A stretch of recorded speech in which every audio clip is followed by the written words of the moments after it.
Gwamnonin jihohin Najeriya na fuskantar suka mai tsanani daga ƙungiyoyin ƙwadago na farar hula da jam'iyyun adawa kan rashin inganta rayuwar al'umma duk da karɓar kusan naira tiriliyan 9 daga rabon kuɗaɗen asusun tarayya a shekarar 2025, in ji wani sabon rahoton jaridar Punch. Rahoton jaridar ya nuna cewa bayanan hukumar ƙididdiga ta ƙasa (NBS) sun nuna cewa kuɗaɗen asusun tarayya da jihohi suka karɓa sun ƙaru da sama da naira tiriliyan 2 cikin shekara guda, inda aka samu ƙarin kashi 41 cikin 100 idan aka kwatanta da shekarar 2024.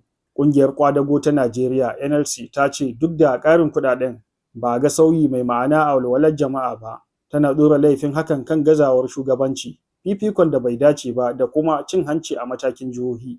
Ƙungiyoyin farar hula ma sun zargi gwamnatocin jihohi da almubazzaranci da kuɗaɗen, suna cewa ba a mayar da ƙarin kuɗaɗen zuwa ayyukan raya ƙasa kamar lafiya, ilimi da ababen more rayuwa ba.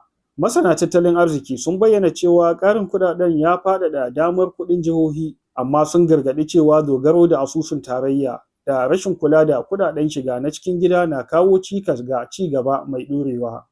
Rahoton Budget ya nuna cewa sama da jihohi 30 na dogaro da asusun tarayya fiye da rabin kuɗaɗen shigarsu, lamarin da ke rage musu ƙwazon ƙara kuɗaɗen shiga na cikin gida da bunƙasa tattalin arziki.